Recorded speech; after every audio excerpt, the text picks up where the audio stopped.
Excellente soirée à toutes et à tous. Bonsoir et bienvenue sur Canal Algérie dans votre émission ciné-thématique. J'espère que vous allez passer d'agréables moments en notre compagnie. En tout cas, toute l'équipe est ravie de vous retrouver en ce jeudi soir dans cet espace dédié au 7e art. Aujourd'hui, on va parler de cinéma et de télévision à travers la présence parmi nous de l'un des enfants de la RTA, de l'EPTV, de l'ENTV, une carrière de plus de 40 années au service de l'image. Et ça continue car ce soir, il nous ramène son tout dernier film intitulé Les Intrus. Et c'est un film qui parle de relations humaines durant la guerre de libération nationale. Déception, amour, rupture et trahison, le tout, on va le découvrir en exclusivité ce soir sur Canal Algérie.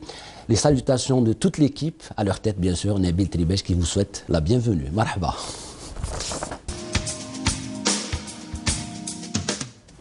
Les Intrus, un film qui a été bien sûr produit par l'Agence algérienne pour le rayonnement culturel l'ARC. Il est sorti en 2015 et c'est fait dans le cadre des célébrations du cinquantenaire de l'indépendance de notre pays.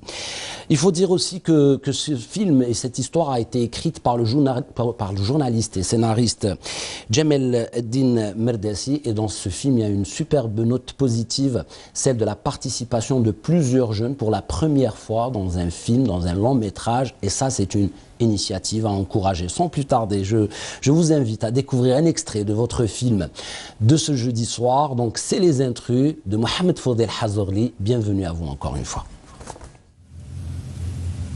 Je suppose que ce que vous avez à me dire doit rester entre nous. Alors je vous écoute. Vous avez tout compris, commissaire. Ce que je vais dire doit être entouré du plus grand secret. C'est au sujet de Wolf.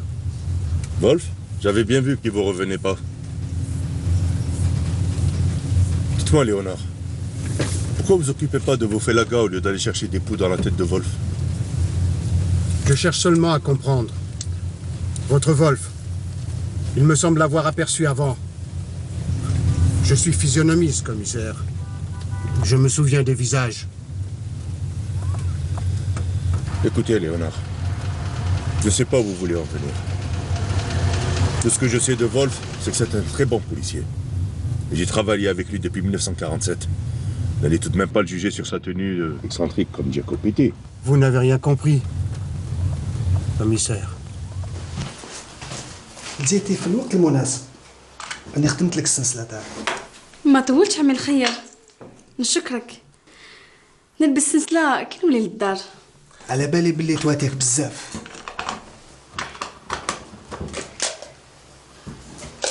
عمي الخير. مع السلامة.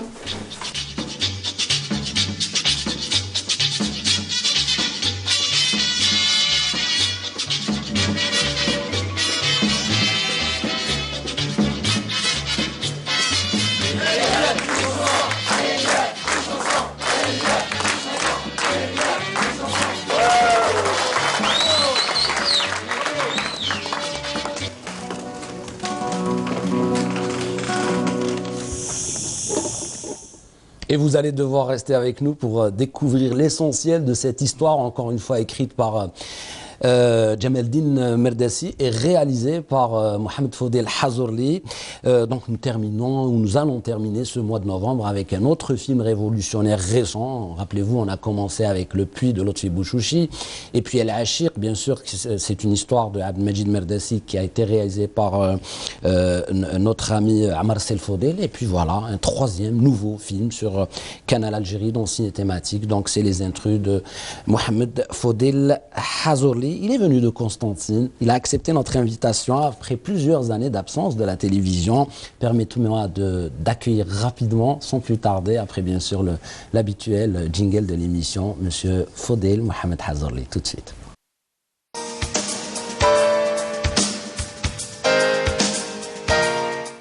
Monsieur Mohamed Fodel Hazorli, bonsoir. Merci d'avoir accepté l'invitation de Canal Algérie. Et merci de m'avoir invité. Et bienvenue chez vous. Voilà, je suis ravi d'être là et ça me rappelle beaucoup de souvenirs. Oui.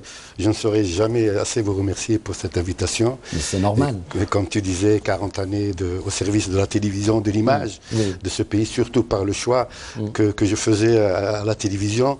Bien sûr, tout le mérite revient à ces entreprises, comme tu disais, de la RTA. RTA, à l'UNTV, à Le PTV aujourd'hui. Oui, aujourd'hui avec Canal Algérie, la 3, les chaînes. La coranique, la Maziria, voilà. la 4. Et c'est un plaisir, quand on est à l'étranger, on ressent encore plus l'importance de notre chaîne, de notre télévision, qui vraiment a vraiment mon itinéraire se confond avec cette institution et celui de mes amis, de mes collègues qui sont passés par là, qui sont passés dans ton émission et ça rappelle pas mal de souvenirs. Eh ben, écoutez, faites comme chez vous, j'allais dire, et c'est chez vous. Pour celles et ceux qui ne vous connaissent pas ou qui ne vous connaisseraient peut-être pas aujourd'hui, je parle notamment de la jeune génération, vous êtes l'inventeur de Asab wa Outar. C'est cette série qui était comme un baume, hein, qui faisait du bien et du bon aux Algériens durant une période assez difficile.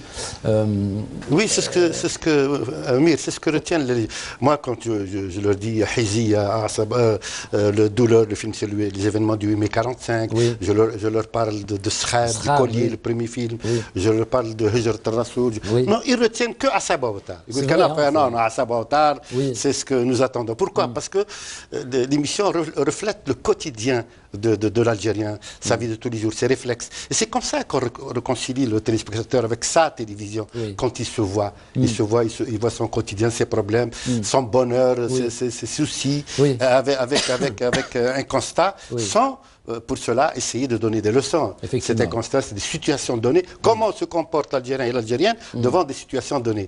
Et on dit que l'Algérien s'emporte beaucoup rapidement et sans réfléchir. Peut-être que c'est une qualité, c'est aussi un défaut, mais ça démontre un peu cette spontanéité de l'Algérien qui réagit sincèrement devant des situations données.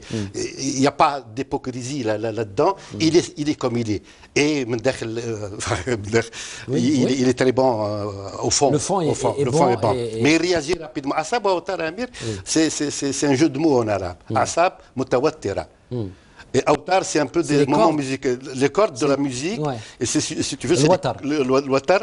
Si tu veux, c'est les cordes, c'est les nerfs. C'est cette et ça joue sur la similitude. Voilà. Ça joue. Et puis, parce que j'ai vu que voilà, on est des Méditerranéens et surtout l'Algérien. On parle avec nos mains, on bouge, on s'énerve rapidement.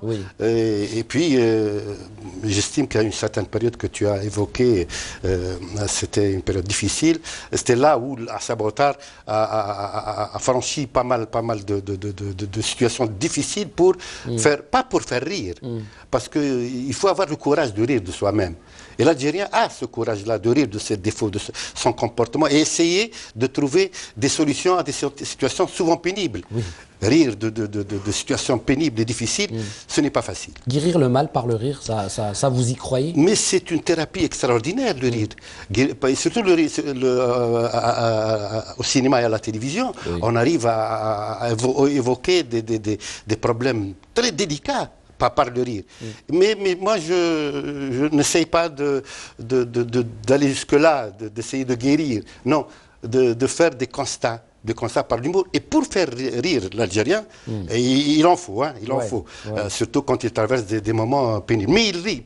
Parce que c'est là son courage.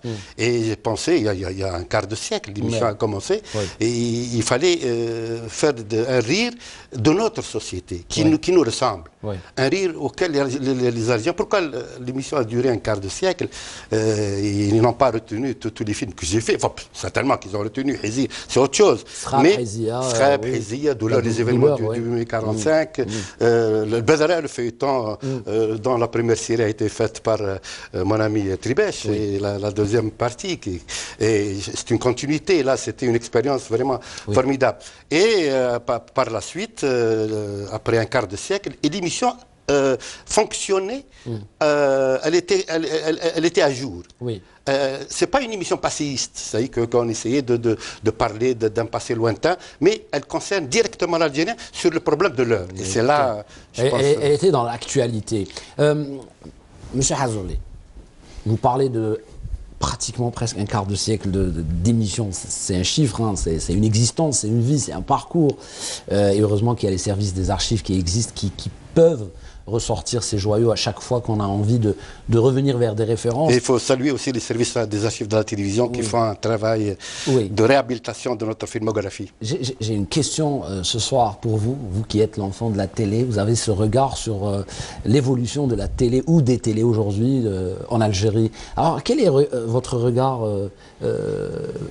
sincèrement sur ce qu'est devenu la télévision en général, hein, bien sûr, le NTV à travers son bouquet, comment vous la placez aujourd'hui au sein de ce grand paysage médiatique algérien, notamment audiovisuel?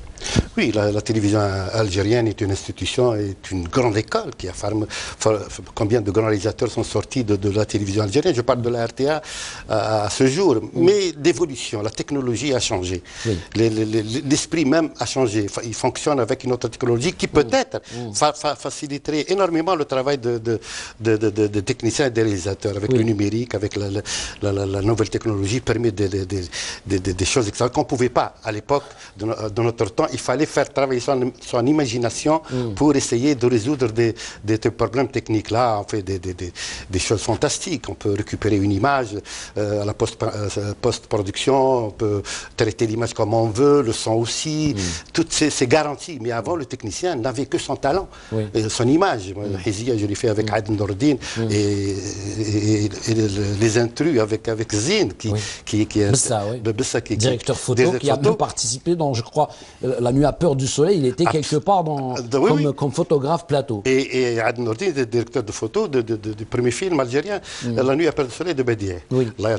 Et là, on développait ces lieux, c'était un laboratoire. Le laboratoire n'existait pas encore et on travaillait en espace color parce que c'était les grands espaces.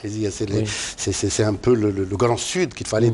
Alors, Aed a choisi la pellicule espace color développée à Paris. On envoyait les colis, il fallait répondre 3 mois après. Aucune image n'en a été ratée. Imagine un peu le travail avec sa petite cellule pour calculer l'intensité de la lumière, etc. Donc la technologie ne doit pas être au détriment du talent. Parce que vous dites à un moment donné que c'est une arme à double tranchant. C'est vrai, aujourd'hui la technologie nous donne toute cette panoplie, toute cette palette d'effets spéciaux. On peut rattraper l'image, on peut étalonner, mais en même temps, sur l'authenticité, l'interprétation, la véracité du jeu. Ça a pris, absolument. pris un coup. Il ne faudrait pas que moi je l'ai toujours dit, la technique elle est au service d'un élément principal, c'est le comédien. C'est pas l'inverse. Il faudrait que toute la technique qu'on adopte ou qu'on choisit par rapport au thème, elle doit être au service de l'élément principal qui est pour moi le comédien, l'humain. Et là, il ne faudrait pas que la technologie soit maîtresse de tout, sans qu'il y ait l'apport du réalisateur, sans qu'il y ait une forme d'expression qui doit être utilisée à bon escient. Et là, c'est là le danger. Il ne faudrait pas que, on voit, on dit tel film, l'image elle est belle, le son il est bon. Maintenant, on ne peut pas faire une mauvaise image, on ne peut pas faire un son qui ne soit pas correct, avec le son Dolby, avec et voilà, même au niveau des projections des films, maintenant avec le DCP, nous avons une image correcte au niveau des salles de cinéma. Et là, donc vous dites que le problème aujourd'hui est dans la formation de l'humain, c'est-à-dire il faudrait que nos comédiens passent par une formation académique, en plus du talent bien sûr. Est-ce que vous êtes d'accord avec nous? Oui, la formation, j'estime que la formation du comédien ou du réalisateur se fait dans la réalisation elle-même. C'est dans la pratique parce qu'une formation académique, oui, mais elle n'est pas essentielle quand tu veux exprimer des sentiments, des émotions à l'écran. Là, c'est autre chose. Quand on fait une histoire d'amour, c'est pas comme on réalise un film de guerre, où il y a des batailles, où il y a des guerres, etc. Mais la relation, tu le disais tout à l'heure, dans ce film, il y a cette belle histoire d'amour dans un film qui humanise, si tu veux, ces relations entre ces personnages. Et là, les comédiens doivent avoir un plus. D'ailleurs, vous avez pris une séquence fort révélatrice. Tous les comédiens aussi, avec les jeunes qu'on a mis pour la première fois devant une caméra, dont le jeune Kenzi Amir, là, qui a été, pour moi, a été extraordinaire. un gosse qui n'a jamais été devant une caméra et qui, au niveau du casting, avec mon ami Merdassi Jamel, on a vu que ce gosse avait cette possibilité, non pas d'incarner, parce que l'enfant ne joue pas. C'est pas un risque que vous avez pris, par contre? Un gros risque. Est-ce que le fait que vous ayez fait appel à des jeunes qui, parfois on voit des personnes qui n'ont jamais fait de cinéma, c'est la première fois qu'ils travaillent en face d'un viseur, d'une caméra, est-ce que pour vous ce n'était pas risqué? Est-ce que vous n'avez pas pris un risque en impliquant des amateurs, j'allais dire, dans un film qui parle d'histoire, qui fait un peu votre comeback aussi après Schrab et Hizia. Là, je vais essayer de faire un parallèle entre quand tu fais Hizia, moi je me suis posé la question, l'actrice principale ne doit pas être actrice. Ne doit pas être actrice dans le sens normal du terme. Il faudrait que ce soit une fille qu'on n'a jamais vue. D'abord, parce que c'est un amour incroyable, c'est un amour platonique, c'est un amour profond, c'est un amour presque divin. Et il faudrait que ce soit une fille qu'on découvre pour la première fois. Comme ça, le cadre avec, parce qu'il faut d'abord pénétrer le poème de Benguitoun. Et je salue, Allah yarhamou, c'est Al-Hamid Abab, c'est lui qui a fait qui a chanté merveilleusement cette chanson, et c'est lui qui a écrit l'histoire, d'où j'ai tiré le scénario. Et lui, il a fait le poète, le Benguitoun. Il était dans la peau du personnage de Benguitoun. Parfois, le poème est tellement bien écrit qu'on confond le poète avec Saïd, l'amoureux de Hizia. Et puis, ces films-là qui me scrèbent, les poèmes, c'est des images. Notre poésie populaire, c'est des scénarios faits de même. Et si on pénètre cette culture orale algérienne, qui n'est ni de l'Orient ni de l'Occident, c'est notre propre culture. Il fallait, moi je suis heureux d'avoir commencé un film par là, avec un autre chanteur, poète des Aurès, Mohamed Lourassi. C'est lui qui a écrit l'histoire, Loula Ta'a Schrab, le collier, une série de chansons, puis après moi j'en ai fait un scénario et j'ai tourné ça. Alors, des comédiens, quand on arrive à distribuer, à faire une distribution dans un milieu nomade, le père de Hizia, un nomade, était un vrai nomade. C'est un chef de tribu qui a 70 ans et il est chef de tribu. Bon, à un certain moment, il fallait comment faire l'approche, pas le diriger, j'aime pas ce mot, on ne dirige pas un comédien, on l'accompagne. On essaie de lui faire découvrir lui-même dans un personnage qui a été écrit par un scénariste. Et là, la relation entre le scénariste et moi-même, après on en parlera. Donc, quand tu as abordé des gens qui... Moi, ils sont comédiens, c'est des nomades, c'est des paysans qui sont devant une caméra. Comment ils se comportent devant cette caméra? Ou bien, ils vont être eux-mêmes, ils vont être spontanés, ils vont être naturels, ils vont pas jouer. Et c'est ce que je voulais. Je voulais qu'ils ne jouent pas. Mais dans le film...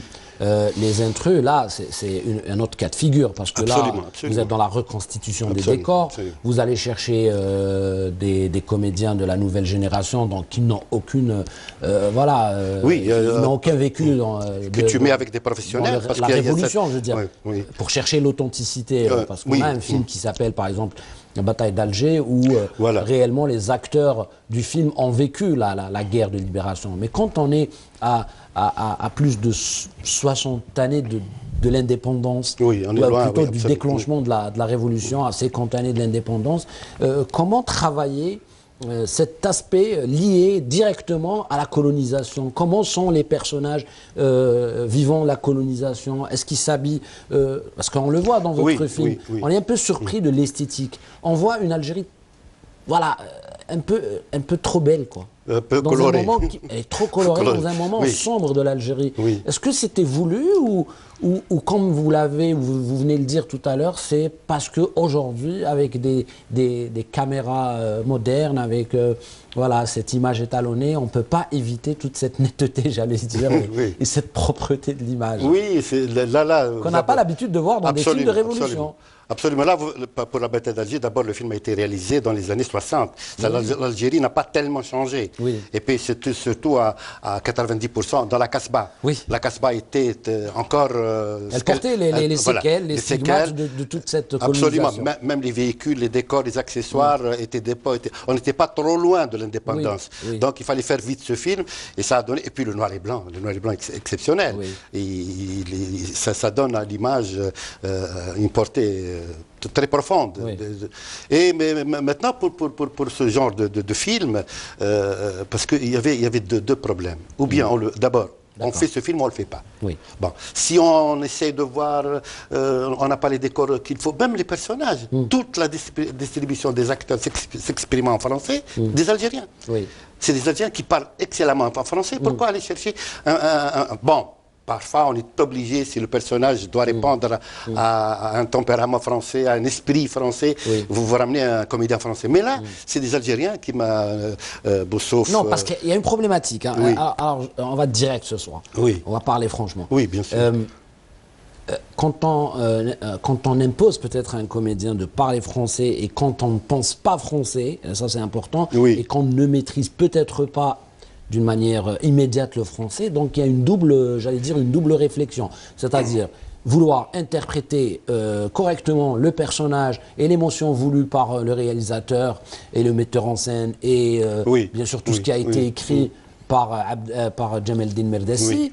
Et en même temps, il y a une peut-être recherche de vouloir donner la bonne diction ou faire du bon français comme celui des Français. Donc, est-ce que vous ne pensez pas que c'est un critère difficile, enfin une partie difficile qui a été difficile à mettre en forme dans ce film? Oui, mais c'est pas l'acteur ne cherche pas à parler français comme le français.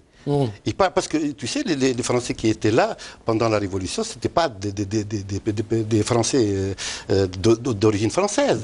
C'est des Maltais, c'est des Italiens, c'est des Espagnols. Il y avait plusieurs nationalités. Et il y avait aussi ce rapport dans le film, on le voit aussi. Donc il y a l'accent méditerranéen. Il y a l'accent qu'il fallait. D'ailleurs, même les policiers, on voyait des policiers maltais carrément, qui n'ont pas cette... Mais moi j'estime que dans ce film, pour ce genre, et on était d'accord avec le scénariste Jamel Merdassi, c'est d'aller vers d'autres personnages. D'autres personnages pour ce film. Parce que là, pour ce film, ça a marché. Et puis quand tu vois Nordin Boussouf, ou le rôle du commissaire, et du sergent et du chef de la police, et là l'actrice principale aussi, Shahrazad Krachni, qui a fait la fille du commissaire. Bon, les gens ont pensé que c'était des Français, tellement ils maîtrisaient. Et il faut dire aussi que l'Algérien, j'ose dire, parle français parfois mieux que le français. Meilleure que ceux qui prétendent parler le français. Vous avez cité deux problèmes. On vient de les entendre. Il y a le problème de la reconstitution des lieux, c'est-à-dire les décors, les véhicules, voilà. Et après, il y a un gros problème en Algérie, justement, de costumes. Comment vous avez réglé ces deux équations impossibles en Algérie dans le cinéma? Parce qu'on n'a pas de studio de tournage, on n'a pas de... Voilà. Là, vous mettez le point sur... D'abord, il va falloir que les films historiques sont très très difficiles. Sont très difficiles à réaliser par rapport à tous ces éléments. Parce que c'est une multitude de compétences à avoir. Des costumiers, des accessoiristes. Parce qu'il suffit d'un petit détail pour que la scène ne soit pas crédible. Un petit accessoire qui ne soit pas à sa place, qui ne soit pas d'époque, un véhicule, un personnage, un costume. Et là, c'est un effort monstre parce qu'on a zigzagué pour trouver les décors dans ce film. Bon, on a essayé avec le producteur Antares Productions, qui est le producteur exécutif. Mais bien sûr, tu l'as dit, le film c'est une production du CNCA et de l'ARC, du ministère de la Culture.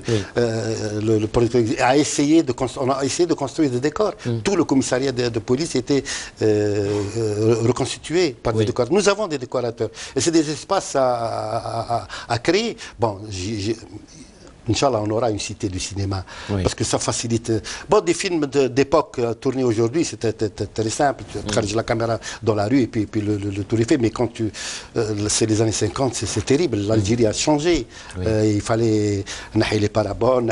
Et puis, tu sais, le village Tal-Marsa, je tiens à saluer les habitants de Tal-Marsa qui ont marché très bien dans ce film. On a fait une reconstitution de toute une avenue.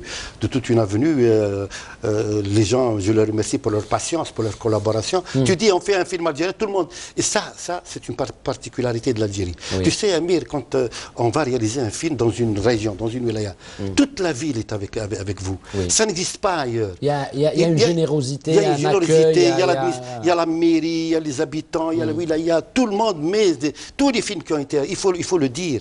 Ça se retrouve pas ailleurs.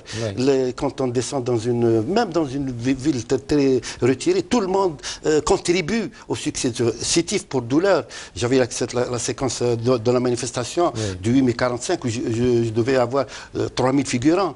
Toute la ville a participé comme ça, parce qu'ils savent qu'on n'avait pas un budget pour faire... Un train des années 50 a été dépêché d'Alger vers Sétif pour tourner avec un train à vapeur d'époque. Regarde toute cette ferme, toute cette contribution pour le cinéma algérien par rapport à... même pour ce film. Alors pour Les Intrus, une connexion, une rencontre entre vous et Djemeldine Merdassi, qui est un journaliste, critique cinéma, mais également un scénariste.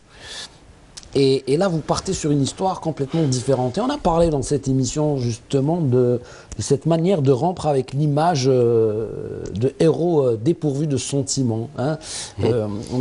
On parle de sacralisation. On a même parlé de ce mot-là en disant oui, on a trop sacralisé les moudjahidines, les héros de la Révolution, au point où on les a rendus inhumains. Hein.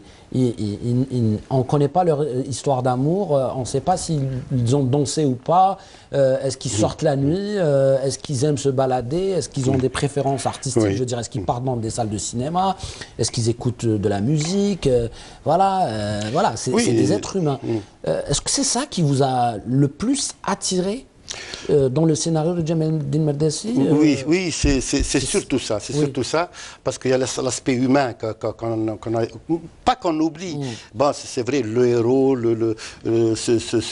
mais là, on pénètre dans la société algérienne de l'époque, dans les familles algériennes, même les familles juives, les familles françaises, le jeune Jamel... Vous nous parlez d'une histoire d'amour avec la fille du commissaire, qui finit par l'aimer et qui finit par croire en la révolution.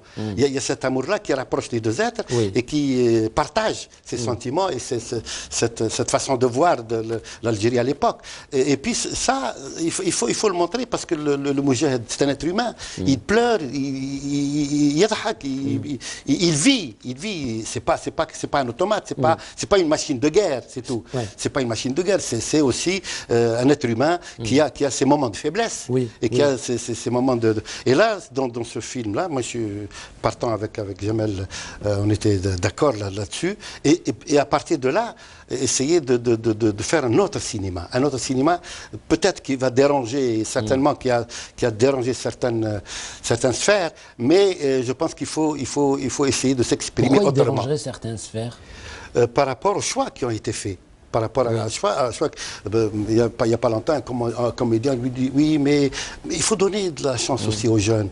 Il faut essayer de trouver d'autres visages, tout en respectant les anciens, les grands comédiens, tout en respectant. Mais il y a des amis à moi que je connaissais, de grands comédiens, que je ne vois pas dans tel personnage. Parce que ça ne sert pas, parce que la distribution est essentielle. Et là, on risque de perdre des amis quand on ne les distribue pas dans nos films. Et là, c'est pas leur rendre service que de leur donner des rôles qui ne leur conviennent pas. Oui. Dans le film, dans la grande histoire, il y a plusieurs histoires. C'est voulu aussi. Voilà. Il y a 2 heures de film. Oui. Et il y a tellement de personnages qu'à un moment donné, on se dit où a voulu Hazzouli nous emmener. C'est plusieurs scénarios à la fois, c'est plusieurs situations à la fois. Et c'est ça, d'où ce rythme. D'où ce rythme du film qui part d'une situation à une autre, mais tout en harmonie, bien sûr. L'esprit d'écriture de Jamel voulait que ce soit un film qui touche à la révolution dans tous ses aspects. D'accord. Donc, il y a même ce flashback sur la Deuxième Guerre mondiale. Et Effectivement, la bataille de avec Monte Cassino. Et le personnage soldat, Cersei enfin, l'Algérien qui perd son est pied enrôlé pendant de force. et puis qui est déçu par la France, qui incarcère son fils. Voilà comment il est récompensé, lui qui a participé à la Deuxième Guerre mondiale, pour la liberté des autres. Et quand il s'agit de sa propre liberté, de l'Algérie, il est persécuté. Il y a ce rapport-là. Donc il y a un peu un regard vraiment très large sur la Révolution, mais à partir d'histoire personnelle. Histoire personnelle et histoire dans les familles. Dans les familles, et on vit avec le père, la fille, les enfants, mais puis surtout les enfants. Les enfants, c'est des merveilleux. Je dis pas comédiens parce qu'ils ne jouent pas. Il y a une vingtaine d'enfants dans ce film qui m'ont surpris d'ailleurs, qui m'ont surpris. L'enfant, il vous surprend à chaque plan et à chaque prise. Pardonnez Matou, hein, excuse-moi. Oui, mais les décors sont impersonnels dans le film. Voilà. Parfois on se perd, parfois on se dit oui on est dans un jardin, non on est à côté de, on est à Alger, pas du tout, c'est Constantine, non c'est une ville du sud. Côtière, ville sud. Mais je me suis dit pourquoi Hazorlin n'a pas choisi une ville et s'est installé avec ses comédiens et vendre une histoire. Oui, c'est voulu. C'est voulu, parce que pour moi, la Révolution, il faudrait que... Je n'ai pas voulu serrer ce film dans un endroit bien déterminé. C'est telle ville, c'est telle... J'ai voulu retrouver toute l'Algérie dans ce film. Un peu de la Casbah, un peu de Constantine, un peu de la mer, un peu du sud. Et pour donner une impression générale, parce que c'est un film qui n'a pas ni intemporel. Intemporel et qui ne cadre pas avec une région donnée. Et pour montrer un peu que la Révolution a touché toute l'Algérie, même les comédiens. C'est des comédiens qui sont venus un peu partout et qui donnent une impression nationale, si tu veux, de cette Révolution. Là, c'était voulu une dimension et je voulais aller même plus loin que ça. Je voulais même aller plus loin que ça pour essayer de vraiment spécifier certains décors et montrer qu'on est au désert et qu'on est au nord, au sud, et donner cette dimension nationale de la Révolution. Rapidement, peut-être deux derniers points par rapport à la poésie dans le film. Il y a des tableaux dans le film, notamment celui de la femme avec le jeune dans un parc et avec des tenues traditionnelles, et avec ses gros plans, les regards. Le film est poétique. C'est voulu encore une fois de vouloir être dans la sensibilité, de ne pas être, j'allais dire, très direct dans le récit de guerre. Vous avez voulu échapper à tous les malheurs de la guerre, j'allais dire. On voit un film là où il y a de la poésie, les gens, ils ont le temps de se parler, et ils ont le temps d'aller, de se balader. On peut parler des atrocités de la guerre sans voir la guerre. Sans qu'il y ait ces batailles, cette guerre atroce. Bon, ça, c'est vraiment facile à faire, les bombardements et tout ça. Bon, mais c'est vrai, ça a eu lieu, mais on peut, à partir d'un regard, à partir d'une relation entre un père qui a perdu son fils, il ne sait plus s'il est mort ou il a été emprisonné, il a disparu, et quand son fils revient comme ça, ce regard, parce que l'image vaut mille mots, c'est irremplaçable. Et la poésie... le réalisateur de Hizia, du Collier, il y a cette poésie qui me poursuit, qui m'habite, et qui me heureusement, c'est vos références, en fait. Voilà, et c'est un peu cette page, cette beauté, cette esthétique, cette rencontre, cette autre histoire d'amour du jeune qui s'amourache d'une fille qui l'aime pas finalement, et puis dans son imaginaire, il se voit l'épouser, et là, une petite lumière dans ce film où il y a beaucoup d'atrocités, c'est bien de niveler le film dans ce sens. Oui, peut-être dernier point, le film a été, je me rappelle, on l'a vu en 2015, une avant-première à Ben Zaidoun, c'est ça, je me trompe pas, j'étais présent. Oui, 30 décembre. Alors, novembre. Oui, en 2018, donc voilà. Comment a évolué le film aujourd'hui? Est-ce qu'il y a des projections dans des salles de cinéma dans le pays? Voilà. Est-ce qu'il a été projeté dans d'autres villes? Est-ce qu'il y a eu un retour spectateur? Oui, mais pas suffisamment. Bon, le film est passé dans plusieurs villes, festivals, rencontres cinématographiques, à Mostaganem, à Saïda, à Khanchla, Oui. à Constantine. Mais c'est pas suffisant. Il faudrait que il faut que nos films sortent au public. Pour qui on travaille? Le men. Pour qui? Pour qui on fait des films? Il faut que le public soit. Heureusement, à la télévision, une soirée, pour cette soirée du jeudi, des millions de téléspectateurs vont voir de ce film. Mais surtout, nos Algériens les Algériennes qui sont à l'étranger, ils vont revoir ce film par le biais de ton émission. Tu ne sais pas l'impact que ça fait. Nous faisons des films parce qu'un réalisateur, il fait un film, il faut qu'il soit vu et par le plus grand nombre. Et la télévision, c'est le meilleur vecteur, c'est le meilleur outil pour montrer nos productions et surtout en parler aussi. Oui. Comme ça, il pénètre un peu dans nos soucis de réalisation. Et ça nous permet bien évidemment d'avoir un feedback spectateur, téléspectateur, cinéphile, et ça nous permet de mesurer ce qu'on fait. Hein. Est-ce que c'est moyen, c'est faible, est-ce que c'est excellent ou c'est bien? En tout cas, ce soir, je m'adresse à nos amis téléspectateurs fidèles de l'émission Cinéma Thématique. Ce soir, vous allez voir ce film, Les Intrus, qui a été réalisé dans le cadre des célébrations du cinquantenaire de l'indépendance par l'ARC, donc l'Agence algérienne pour le rayonnement culturel, le CNCA, par le ministère de la Culture. Bien sûr, c'est un film qui parle de relations humaines durant la guerre de libération nationale. Il a été signé donc par notre ami Hazorli Mohamed, qui est présent avec moi. Donc réagissez sur la page Facebook de Canal Algérie, même sur ma page, et dites-nous ce que vous avez pensé du film. Merci beaucoup, monsieur, d'avoir accepté l'invitation de Canal Algérie. J'y arriverai. Et je vous donne, quant à moi, rendez-vous la semaine prochaine, même chaîne, même heure. Au revoir.